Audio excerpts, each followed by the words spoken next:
Welcome friends, सुस्वागतम दोस्तों। आज के इस वीडियो में हम बहुत ही ज़्यादा प्रयोग लाए जाने वाले एक एंटीबायोटिक इंजेक्शन के बारे में जानेंगे जिसका नाम है एमिकासिन इंजेक्शन। यह इंजेक्शन जनरल प्रैक्टिशनर का पसंदीदा इंजेक्शन में से एक इंजेक्शन है।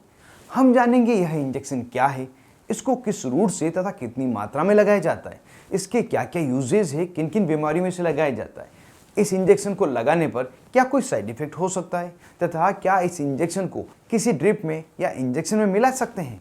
यह बातें और इसके अलावा भी कई अन्य महत्वपूर्ण बातें जो आपको जानना आवश्यक है इस वीडियो में हम जानेंगे। तो बिना समय गंवाए वीडियो को आगे बढ़ाते हैं और जानते हैं एमिकासिन इंजेक्शन के बारे में पूरी जानकारी।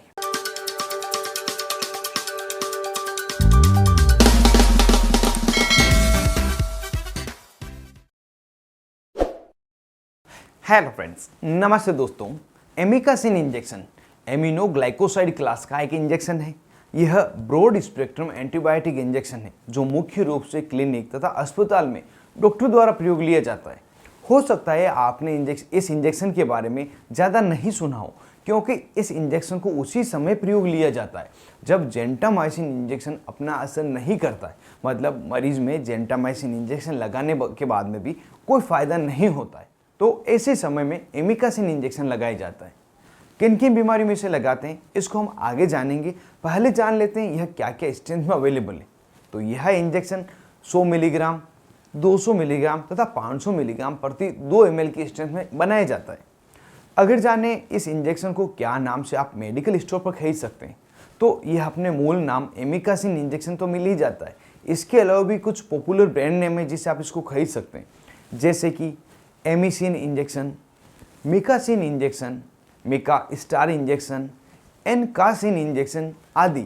इनमें से किसी भी नाम से अगर आपको यह इंजेक्शन मिले तो उसे आप खरीद सकते हैं, क्योंकि इन सब में एज कंटेंट एमिकासिन ही होता है।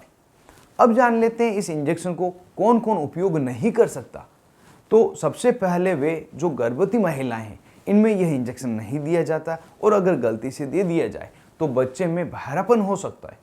इसके अलावा वे व्यक्ति जिनको किडनी से जुड़ी हुई कुछ बीमारियां हैं या किडनी डैमेज हो गई है, वे व्यक्ति जिनको कुछ दवाइयां चल रही है जैसे कि मसल रिलैक्सेंट दवाइयां जो मांसपेशियों में मरोड़ आने पर, मोच आने पर दी जाती है, साथ ही पेशाब को बढ़ाने वाली डायूरेटिक दवाइयां जैसे कि फ्रूसेमाइड, टोरसेमाइड आदि। और इनके अलावा कुछ दवाइयाँ और है जैसे कि amphotericin B injection, vancomycin, cyclosporine और भी। इनके अलावा यदि आपको किसी भी प्रकार की दवा चल रही है तो उसके बारे में आप अपने डॉक्टर को ज़रूर से बताएं, जिससे कि आपको एमिकासिन इंजेक्शन नहीं लिखे कोई दूसरा इंजेक्शन लिख दिया जाए, क्योंकि एक दूसरे के साथ इंटरेक्ट करती है, एक दूसरे के असर को अफेक्टेड कर देती है। एक बात इस इंजेक्शन के बारे में बहुत ही ज़्यादा पूछी जाती है कि इस इंजेक्शन को कौन सी ग्लूकोज की बोतल में मिक्स कर सकते हैं। तो एमिकासिन इंजेक्शन एक ऐसा इंजेक्शन है जिसको किसी भी प्रकार की ग्लूकोज की बोतल में या किसी इंजेक्शन में मिक्स नहीं किया जाता, क्योंकि एक एमिनोग्लाइकोसाइड का इंजेक्शन है। तो अन्य इंजेक्शन के साथ मिक्स करने पर यह चिलेट हो जाता है, मिल्की फॉर्म का सॉल्यूशन बना देता है और इंटेट कर जाता है। इस कारण से इस इंजेक्शन को किसी में भी मिक्स नहीं करें, अकेले ही इसे लगाएं। अब जान लेते हैं इस इंजेक्शन को किन किन मरीजों में, किन किन बीमारियों में प्रयोग लिया जाता है। तो यह एक एंटीबायोटिक इंजेक्शन है, तो बैक्टीरियल इन्फेक्शन को ठीक करने के लिए इसके लिए प्रयोग लिया जाता है। इस कारण से बैक्टीरिया द्वारा होने वाले लगभग सभी प्रकार के इन्फेक्शन को ठीक करने के लिए इसे सक्षम है और डॉक्टर द्वारा प्रयोग भी लिया जाता है। इसमें कुछ बीमारियां हैं जैसे कि बोन जॉइंट में होने वाला इन्फेक्शन, जिस कारण से हड्डियों के जॉइंट में सूजन आ जाती है, दर्द होने लग जाता है, वहाँ पे गर्म महसूस होता है, हड्डियों के जॉइंट में पानी भर जाता है, इस तरह की स्थिति होती है। दूसरी बीमारी में कोई मरीज है जिसको पेट के अंदर इन्फेक्शन हो गया हो, चाहे इंटेस्टाइन में हो, स्टोमक में हो, उस समय यह इंजेक्शन डॉक्टर द्वारा दिया जाता है। इंटेस्टाइनल इन्फेक्शन में एक इन्फेक्शन जो बहुत ही बड़ा है और ज़्यादातर मरीजों में देखा गया है वह है टाइफाइड फीवर। जी हाँ दोस्तों, टाइफाइड फीवर एक इंटेस्टाइन में होने वाला इन्फेक्शन है। इसी कारण से इसे हिंदी में आंत्र ज्वर कहते हैं। तो अगर किसी व्यक्ति को टाइफाइड फीवर हो गया हो तब भी यह इंजेक्शन उसके ट्रीटमेंट में लगाया जाता है। मेनिंजाइटिस नाम की एक बीमारी है जिसमें व्यक्ति को मस्तिष्क तथा स्पाइनल कॉर्ड में इन्फेक्शन होने के कारण तेज दर्द रहता है, सूजन आ जाती है, कई बार बुखार भी होने लग जाता है और यह इन्फेक्शन काफ़ी गंभीर इन्फेक्शन होता है। तो इस समय में भी यह इंजेक्शन डॉक्टर द्वारा दिया जाता है। इसके अलावा यदि किसी व्यक्ति को फेफड़ों से जुड़ा हुआ कोई इन्फेक्शन हो गया हो जिसमें मुख्य रूप से निमोनिया प्रमुख है, इस समय निमोनिया होने के कारण फेफड़ों में पानी भर जाता है, छाती में तेज दर्द होता है और कई बार बुखार आना, सांस लेने में समस्या होना, यह स्थिति भी हो जाती है।